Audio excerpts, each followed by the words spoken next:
Hey there guys, Matthew here, and yes, we are back from our 1 week break. I hope you guys have been well. Now today, I'm not only coming back to the channel with a solo video, I'm coming back with my favourite series that I've ever done on the channel. Yes, today I bring back the best possible series. So sit back and enjoy and see if any episodes from Series 9 make it into my best possible series 2016. So sit back and enjoy.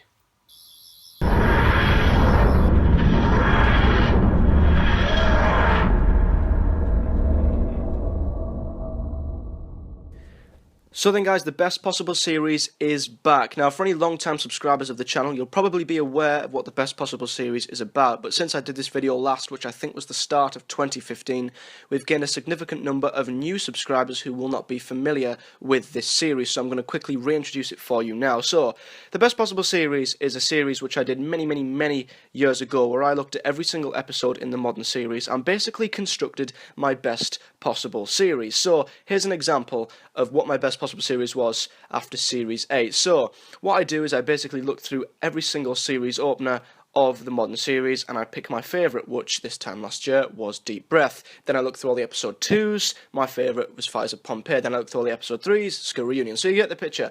So I look through each episode of the modern series gradually and pick literally my best possible series. So this is what it is at the current moment.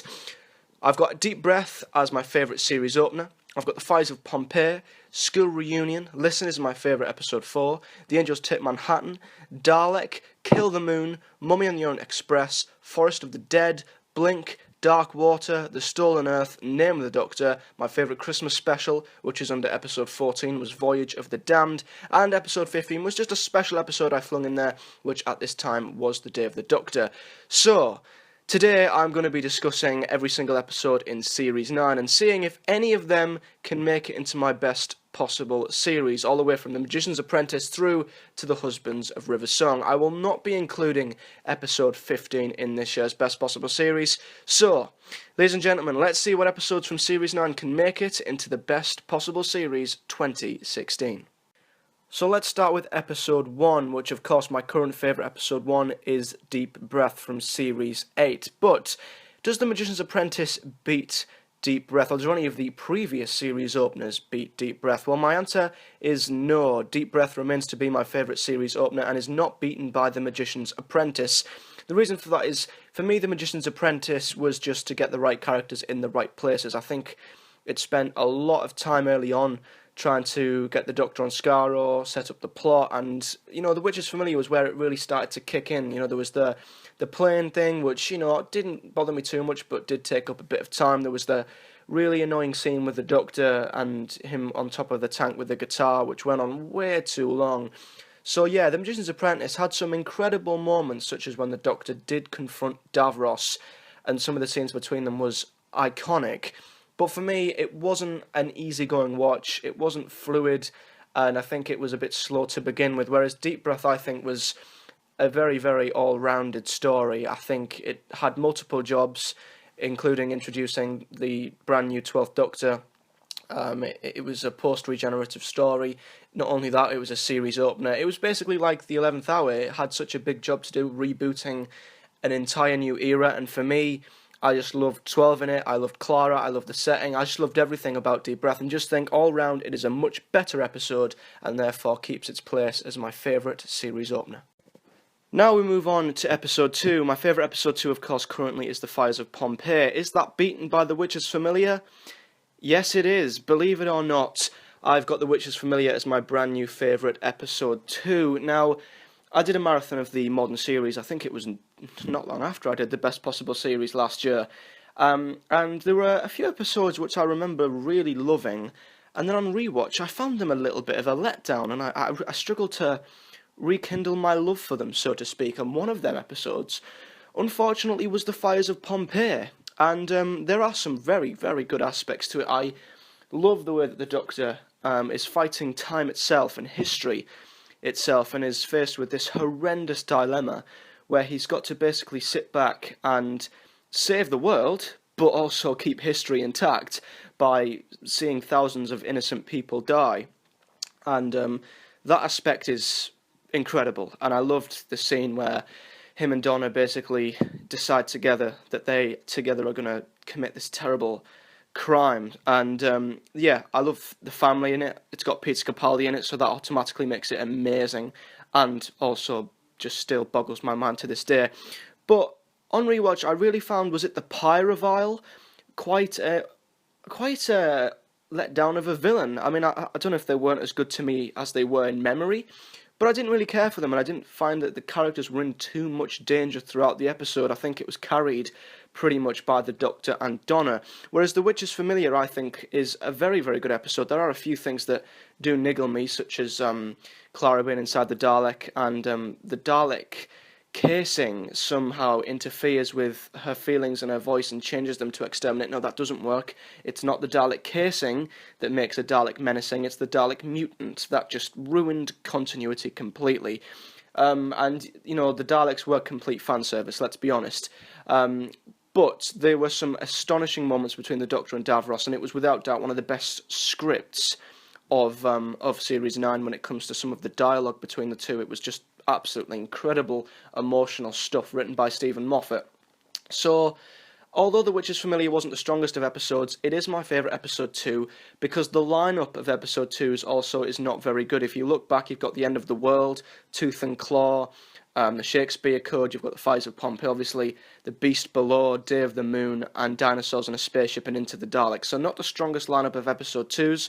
So although you may be thinking, The Witch is Familiar, really? If you compare it to the other episode 2s, I think it just nicks top spot to being my brand new favourite. Episode 3 now, and my favourite currently is School Reunion. Is that beaten by Under the Lake? No. School Reunion just has a very special place in my heart. When you look at it from the outset, apart from, of course, the amazing return of Sarah Jane Smith and K9, there's nothing too extraordinary about School Reunion. Nothing stands out for me amongst other episodes, but I think it's just the feel-good factor of this episode and how contained it is. It's just a lovely story that I could watch time and time again. Anthony Head kills it, absolutely kills it as the villain. He is incredible, and I think it was the 10th Doctor's best episode to that point. I thought we really saw the elderly side to the 10th Doctor, especially in that swimming pool scene with Anthony Head. What a scene that was. Of course, the return of Sarah Jane and K9 was an incredible thing to witness.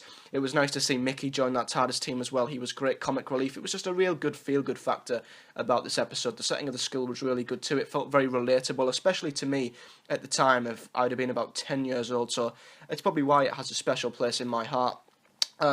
Under the Lake, no disrespect to it, it's a very, very good episode. It's a solid start to what was a very good two-parter in Series 9. I guess the only problem with Under the Lake was there was a 12 to 15 minute spell where I think I can remember it being very, very slow, and it took me out the episode slightly, but it's still a very solid episode. The ghosts were very, very good in it, and the characters were not at their best, but still okay, I think. But for me, School Reunion just takes this spot without any shadow of a doubt because it has such a special place in my heart, and I can say this with confidence, it would take one hell of an episode to beat it. Episode 4 now, and I had a real dilemma with episode 4 because I think my Best Possible Series 2014, I had The Doctor's Wife in at episode 4, and then once Series 8 came along I replaced it with Listen. And although I think The Doctor's Wife is a good story, I think it's overrated. I don't think it's the best of all time or it's up there with the greatest. It's a solid story. It's a great story. Listen is also a very, very good story. Before the Flood is also a very, very great story. And in fact, I think Before the Flood is better than Under the Lake. But is it better than Listen and or The Doctor's Wife? No.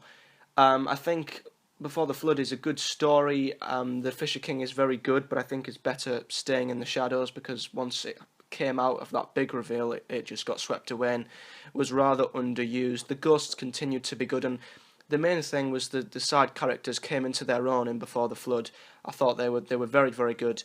And the whole bootstrap paradox thing, it takes you a while to get your head around, but it works. I think it's a very solid all-round episode, but I think Listen and The Doctor's Wife stand out to me because they have very original concepts.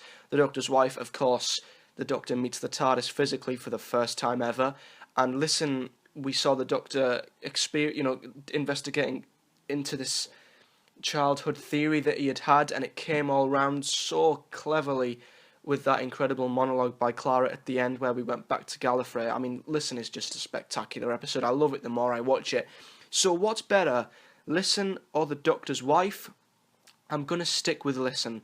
The Doctor's Wife is fantastic. The concept's incredible. I think maybe a few things let it down, and maybe the setting, that Time Lord Junkyard thing, I don't know, maybe it's auntie and uncle and nephew, maybe they just irritate me a little bit. But, I did like the way that House was messing with Amy and Rory's minds. I thought that was very, very clever, and, Matt and, what was her name, Saran Jones were fantastic in that episode. But Listen, for me, had such an original concept, and, that monologue that Clara delivers at the end just, it pulls on the heartstrings every time. It's such a beautiful written scene, and of course a cameo from the War Doctor makes me happy any day. So believe me, The Doctor's Wife and Listen are pretty much tied for first place, but if I had them both sat there and I had to choose which one to watch right now, I'd pick Listen. At episode 5 I've got The Angels Take Manhattan, and I can see a large amount of you going, what's that melodramatic nonsense doing as your favourite episode 5? It's full of plot holes. I completely understand that it is full of plot holes. I agree. But there are some aspects of this episode that I just love so much. The incredibly emotional and heartbreaking departure of Amy and Rory, I thought is the most emotional and dramatic end to a companion other than Face the Raven. I think it was done so well. It has my favourite villains in Doctor Who, being the Weeping Angels, and I just love how Melody Malone's book ran parallel to the narrative of what was happening to the characters. That was something original and something really clever. That was timey-wimey done cleverly, I think, by Stephen Moffat. Yes, the plot holes are still present. The Doctor can't go back to, Manhattan at that specific time. Why can't he just land the TARDIS outside, get a bus into Manhattan? Why can't he come back a year later and see them then? I know that the Doctor can never see them again and is quite a big shortcut, but I think the script in itself was just beautiful. It was emotional. And let's be honest, if you stuck The Angels Take Manhattan next to episode 5 of series 9, which was The Girl Who Died, it's a no contest. The Girl Who Died for me was woeful. I think the whole hype around Ashilda it fell completely flat because she was nowhere near what we were hyped. All that hype and marketing came to nothing in The Girl Who Died. The Maya are one of the worst villains in Doctor Who. I thought they were ridiculous. And the Doctor just made a fool of himself at times. I only liked the part where we've had a flashback to the fires of Pompeii. That was the only part that actually got me out of my seat. So yeah, for me, The Angels Take Manhattan is still my favourite episode 5. Shoot me. At episode 6, we've got Dalek. Do I even have to make this a contest? Dalek versus the woman who lived? Seriously, if there is one single Whovian on this earth that prefers the woman who lived to Dalek, get out. Go and live on Mars or something. I don't want to know you. The woman who lived was better than the girl who died, but the dynamic between the Doctor and me, or the Nightmare, or Ashilda, or whatever, was good to begin with, but tired out as the episode went on, and I was begging for some action, and when we did get it at the end, it was very quick and over very, very, very instantly. Although there was some great dialogue in there for me, I think The Woman Who Lived is just a slow episode that I found quite a drag. Dalek... Blimmin' heck, it's Dalek. It's the best Dalek story in the modern series. Robert Shearman made the Daleks come back in the biggest possible bang by making one single solitary Dalek more threatening and menacing and scary than all of the Dalek fleets we've had since put together. It was amazing. The Dalek was so clever, so intelligent, and I think because the Daleks came back in such a great way, that is why I think they're still here. I think Dalek paved the way for the Dalek stories to come, although they were not as good. Dalek set the standard so very, very high. What an episode it was by Robert Shearman, and I hope he can come back and write the Daleks again, because they've not been as good since. So yeah, it's a no contest. Dalek is, and probably will always be, my favourite episode 6. That's unless Robert Shearman comes back. Now once again, going back to the Best Possible Series 2014, I had A Good Man Goes to War as my favourite episode 7. I then replaced it with Kill the Moon after Series 8.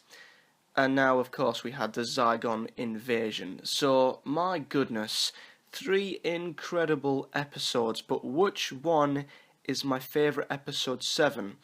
Well, I can officially say that it's not Kill the Moon. I don't know if it was the hype of Series 8 that made me pick it last year, or whatever, but as time has gone on, yeah, I still like Kill the Moon. It's still a good episode, and it gets so much slack for some reason. I think it's very, very good. But it's not better than A Good Man Goes to War, and it's not better than the Saigon Invasion. But what's better? The Saigon Invasion or A Good Man Goes to War? Well, I'm going to put A Good Man Goes to War back in there. Now, don't get me wrong, the Saigon Invasion is an incredible episode. It is the start to what is probably, yeah, it is the best two-parter of Series 9. The scale of it was incredible, the Saigons were fantastic, the twist at the end with Clara was just great, and the way that it was set around the world really made it seem like they were making an effort. There were certain scenes where, you know, the Saigons were trying to take the form of the parents of soldiers, and they were in the position of should they shoot them or not. Some really, really great scenes and some gripping scenes. But A Good Man Goes to War for me is just such a good and strong episode. I mean, the emotion that is in it, you know, with the Doctor rescuing Amy, and you know, Baby Melody was great as well. I love how he got an army of people together. Some great characters that have stood the test of time and are still around now. To fight on Demon's Run, I thought was great. And at the end, when it seemed like they'd finally gotten everything sorted, the Doctor almost turns into a villain. You know, when it turns out Melody was a ganger. That, first of all, there's one big twist for you, and then River turns out to be Amy and Rory's daughter. One of the biggest and one of the best twists, I think, of the modern series. And yeah, A Good Man Goes to War for me just beats the Saigon Invasion. I thought it was a great episode, probably one of Matt Smith's best as the 11th Doctor too. So yeah, A Good Man Goes to War, I'm sorry for replacing you with Kill the Moon. You are back as my favourite episode 7. On to episode 8 now, which is going to be a tough one. Mummy on the Orient Express or the Saigon Invasion? I'm going to stick with Mummy on the Orient Express. Now, I'm one of the very few people that prefers the Saigon Invasion to the Saigon Inversion. And the reason for that is I just think that Inversion lost certain aspects that I loved so much about Invasion. The scale, I think, was lost. It was much more of a contained story, which for me was a little bit anticlimactic considering the great scale of the Saigon Invasion. I think the Saigons went to a little bit more of a waste in Inversion, and it focused more on just Bonnie herself. Of course, there was the incredible anti-war speech from the 12th Doctor, which I think is his greatest moment as the Doctor, and that speech is definitely up there with one of the best, if the best, of all time in the show's history. But I don't think, and this is no disrespect to the Saigon Inversion, I don't think people can, you know, put so much praise onto Inversion just because of one speech. I think people name it the best episode of all time because of the speech. And although it's amazing, it's only a section of the entire episode. And for me, you know, compare it to Invasion, I just don't prefer it as much. But the speech nonetheless was amazing. Mummy, though, I think is up there with 12's one of his all-round best performances. In Inversion, I think up until the speech, he was a little bit silly for me and a little bit too bumbly, and of course he made up for that completely in the speech. But I think in Mummy all round from start to finish, 12 had one of his best performances, maybe his second best after Heaven Sent, or maybe his third best after Heaven Sent and Face the Raven, I'm not sure, but definitely his best of Series 8. It was the first time I think 12 really took control of a situation, the first time he just owned everybody in that room, and the first time I honestly was glued to his every single move and his every single word. I thought the Mummy was a great villain, very original, how it gave you 66 seconds to live. It made it seem very menacing and very dangerous because you could not escape it no matter what. And I think the setting of the Orient Express really helped. And I think the side cast in Mummy was fantastic too. So for me, Inversion is very strong. But I think, I wouldn't say I'd go as far as to say overrated, but I think it's solid. But for me, Mummy and the Orient Express all round is a better story. Now, episode 9 is a no-brainer. There is only one episode out of all the episode 9s that for me is the best, head and shoulders above all the rest, and that is Sleep No More. My God, Sleep No More is an absolutely fantastic episode. It's the best episode of the month. No, no, sorry, I can't even joke about that. I'll get to that in my worst possible series. But no, in all seriousness, episode 9 is a very, very tough one, and I found it very, very hard to choose between which one is my favourite. I mean, they're all either the first part or the second part to a two-part story. I mean, we've got The Empty Child, we've got The Satan Pit, The Family of Blood, Forest of the Dead, which is my current episode 9, we've got Cold Blood, Night Terrors, we've got Hide, and of course from Series 8, Flatline, and Sleep No More, which I'm going to forget even exists. So yeah, apart from Sleep No More and probably Night Terrors, the others are really hard to pick, and I literally chose this favourite in a split-second decision. It was just what episode I felt was better at that moment. And if I chose again tomorrow or next week, it would change again. And I went for the Satan Pit. For me, just looking back, if I had all the episode 9s lined up, I would have picked that one just because I love the Ood.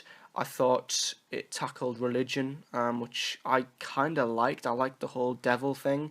And the setting is one of the most claustrophobic I think we've had in Doctor Who, and the side characters were very good too. And I just love how helpless the Doctor was. You know, I mean, he was considering settling down and moving on with his life because he'd lost the TARDIS. It was just a very good two-parter, and I just loved how claustrophobic and hopeless the situation felt for the Doctor and Rose in this. And I always just get a real big moment of nostalgia when the Doctor falls backwards onto the TARDIS at the end. It's a real feel-good episode, I think, and one that really does, I wouldn't say scary, but one that keeps me on the edge of my seat. So yeah, don't take it too seriously, but for episode 9, at the minute, I've got the Satan Pit as my favourite. Now, episode 10 was a tough one to pick. One of the hardest picks, I think, because it's a lineup of very strong episodes, but then there are a few episodes in there that are just awful. So there's two episodes for me that are neck and neck, and that's Blink and that's Face the Raven. Blink, of course, it's been voted one of the best ever. I think all round across the fandom, it's one of the most popular episodes ever.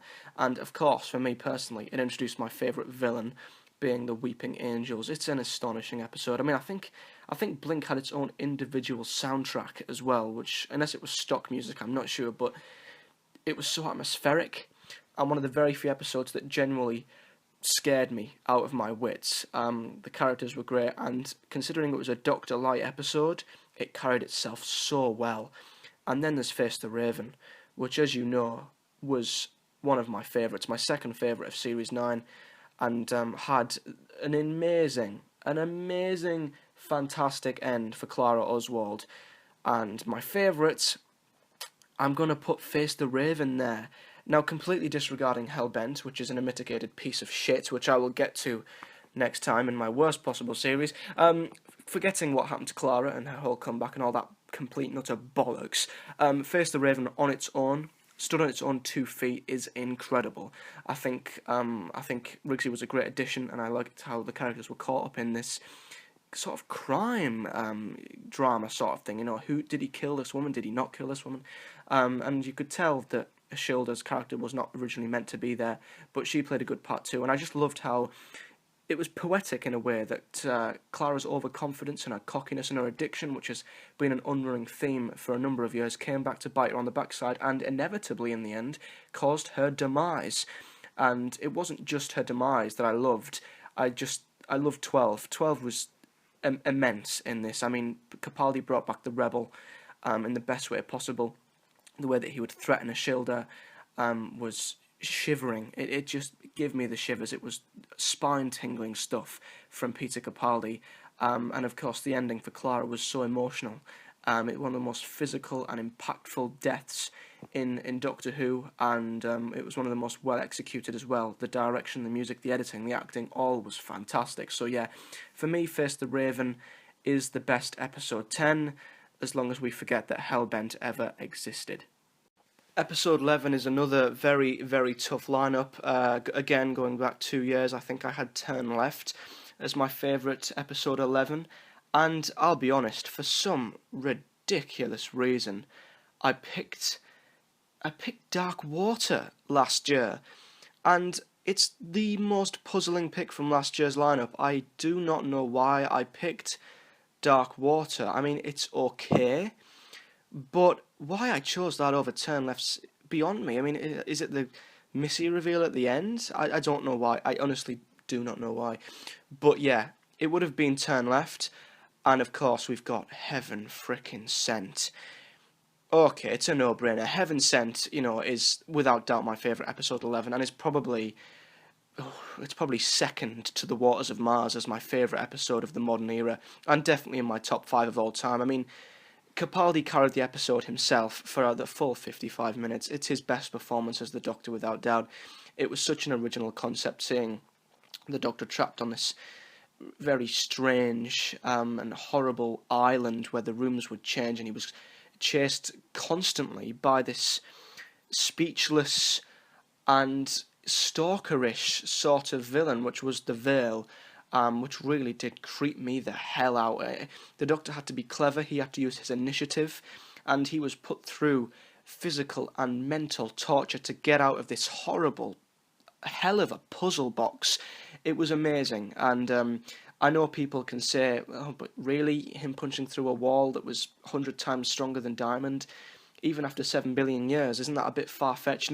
Even Doctor Who has a line of logic that you cannot pass, but I think that was part of the physical and mental torture that he had to put himself through to get out. It was such an emotional journey that we went on with the Doctor for me, and it put us as viewers through the emotional, mental ringer, so to speak, watching him go through that. I thought it was such a great episode. And of course, like the Doctor, we got our reward at the end, which was the return of Gallifrey. Again, let's forget Hellbent never happened. So yeah, a great return of Gallifrey at the end. What a twist, the one that we had been waiting for the entire of the modern series. So yeah, for me, it goes without saying, Heaven Sent is without doubt the best episode 11 of the modern series, and believe me now, it would take an episode that would have to be one of the best of all time to beat it. Now, the best way to sum up the episode 12s is Russell could do them well, Moffat couldn't. I mean, all of Russell's episode 12s were the opening part to the, what was the annual 2-part finale, so to speak. So, of course, you had Bad Wolf, Army of Ghosts, Sound of Drums, Stolen Earth. And I'll admit, Moffat's first episode 12, The Pandorica Opens, was very, very good. But then you look at the likes of Closing Time, Nightmare in Silver, Death in Heaven, and Hellbent. You know what, I'm not even going now with Hellbent. But yeah, my favourite episode 12 remains to be The Stolen Earth. And the reason for that, I mean, I think it's very hard to separate any of the episode 12s from 2005 to 2010. From Bad Wolf to the Pandorica Opens, I think they're all very, very close together. And although Death in Heaven was good, Closing Time is funny. Hellbent's shit, just utter shite. Apart from them, I think there's nothing to separate the Russell episode 12s, and for me the only reason Stolen Earth is on top and my favourite is just because, of course, it had every single companion from the modern series back, and I just love how Russell set it up. I love how he gave them all equal amounts of screen time. He got them all into the right places without any of their journeys seeming forced. It was nice to see where they were all at in their lives and how they all came together. It was a real nostalgic, feel-good episode, and of course it had that incredible twist with the Doctor regenerating at the end, and I remember exactly where I was and what I was exactly doing at that moment, and I can remember how shocked I was at that point. It was, what a cliffhanger from Russell, utter genius. And the Daleks, I think, were at their best in Stolen Earth. It was their best since probably Parting of the Ways or even Dalek. So yeah, for me, the Stolen Earth is solid, and I think it's head and shoulders above the rest just because of how it built up to Journey's End, because it dealt with all them fantastic characters, and because of some of the amazing twists throughout. So yeah, Stolen Earth remains to be my favourite episode 12. Now, episode 13 is a strange one because throughout Series 8 and Series 9, we didn't have an episode 13. So yeah, you would think my favourite would remain to be The Name of the Doctor, and believe me, like I said previously, all of Russell's episodes 13s are very, very hard to choose from. I mean, Parting of the Ways is an incredible finale. Doomsday, incredible. Last of the Time Lords is great. Journey's End is great. The Big Bang, although it does become a bit jarring at times, is also good. The Wedding of River Song can just go away. But yeah, we've not had an episode 13 since Name of the Doctor, and the reason why it was at my episode 13, and I'm going to say it's still at my episode 13, is kind of like with The Stolen Earth. It stands out amongst the others. It's just that little bit different. It does something different that the others don't do, and for me, Name of the Doctor, maybe it's a slight nostalgia fest. Maybe it's because of that amazing opening where we see Hartnell and the first Doctor meet Clara Oswald. We find out where the TARDIS comes from. Where the Doctor stole the TARDIS from and how he stole it. Maybe it's things like that. Maybe it's the amazing introduction of Trenzalon, seeing how emotional the 11th Doctor gets at seeing that.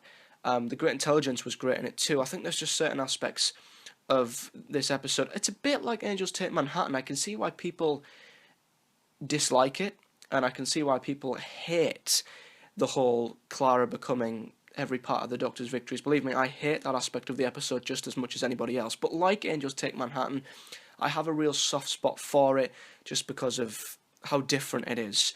And of course, the ending with the introduction of the War Doctor led into the 50th absolutely perfectly. So I guess looking at it from a narrative perspective, Name of the Doctor isn't the strongest and would definitely come behind the likes of Parting of the Ways and Doomsday. But it just has a special place in my heart, and if they were all lined up, I would just jump to Name of the Doctor first. I think I just prefer to watch it and enjoy it more, despite it maybe not being as strong when it comes to the plot. So yeah, for me, Name of the Doctor remains to be at episode 13, and unless we have 13 full episodes in series 10, which we might be, I can't see it being taken from that spot. And finally, at episode 14, we have got the Christmas specials. Now, I change my mind on the Christmas specials every day. I'm not going to lie to you. I had Voyage of the Damned last time, and I think the year before I had a Christmas Invasion. And of course, this year we've had The Husbands of River Song. Now, it wasn't the worst of Moffat's Christmas specials. In fact, it was probably a slight improvement in certain parts to the likes of The Doctor, the Widow and the Wardrobe and A Christmas Carol. But of course, you guys know, The Husbands of River Song is not going to be my favourite Doctor Who Christmas special. Is it going to remain to be Voyage of the Damned? No, it isn't going to be that either, because I've gone back to A Christmas Invasion, or The Christmas Invasion. I can't quite remember if it's A Christmas Invasion or The Christmas Invasion. Nevertheless, the first ever Christmas special of the modern era is my favourite, and it just has a special place in my heart. The introduction to the 10th Doctor I thought was done so well. I love the build-up, the fact that it was technically a Doctor-like story. It was our first modern post-regenerative story, and they did it so very well. It built up to the 10th Doctor's reveal, and it got to a point where we were begging for him to make his appearance, and what an appearance he made instantly. 10 minutes into him saying that famous line, did you miss me, and taking on the Sycorax leader with the sword and beating him. What an introduction to my favourite Doctor being the 10th Doctor. And it wasn't just a post-regenerative story. Other parts stood out too. I thought the Tylers carried it very well for the first, 3/4 of the episode. And the Sycorax are a villain that I loved so very much, and a villain that I think really does need to return. And like all of Russell's Christmas specials, I just love the modern, contemporary and relatable feeling it has that the Moffat specials just don't. And that's something Russell will always have over Moffat. Personally, from my personal preference, I prefer them down-to-earth, modern-day, relatable specials. And for me, The Christmas Invasion is probably the most relatable of the lot. Throw in a Doctor's introduction, throw in David Tennant's acting in there, and the Sycorax. It stands out to me right now to being my favourite Christmas special of the modern series. So guys, there we have it. My Best Possible Series 2016 is complete. So let's have a quick run through the episodes. I've got Deep Breath, The Witch's Familiar, School Reunion, Listen, The Angels Take Manhattan, Dalek, A Good Man Goes to War, Mummy on the Orient Express, The Satan Pit, Face the Raven, Heaven Sent, The Stolen Earth, The Name of the Doctor, and A Christmas Invasion. So there we have it, guys. There's my best possible series 2016, and if I was to add a special episode on the end, it would probably be The Waters of Mars, because it's my favourite of all time. So yeah, please do comment in the section below your best possible series. It's so interesting to see what you guys count as your favourite opener, your favourite finale, and everything in between. And once you let me know, go and marathon your best possible series, because that's exactly what I am going to do once my Series 9 Steelbook arrives. So thank you for watching this video, and do not forget to comment your best possible series in the comments below. So then guys, there you have it, my best possible series 2016. If you've enjoyed this video, don't forget to hit that like button and subscribe to our channel for more content to come. And also, comment in the section below what your best possible series is, so we can compare our favourite series openers all the way up to our favourite series finales. As always, if you want to stay updated on the channel, go to our website. There's a link at the bottom of your screen. There you can find links to Facebook, Twitter, Instagram and Snapchat to keep up to date on everything that's happening in and around the channel. And I'll be back this Friday with the conclusion to our Torchwood Marathon, where me and James will be talking everything Torchwood Miracle Day. He'll be back the following Monday with his character review of Davros, and the next solo video from me will be my worst possible series. That'll be a marathon from hell. But until then guys, have a good week, and I'll see you on Friday.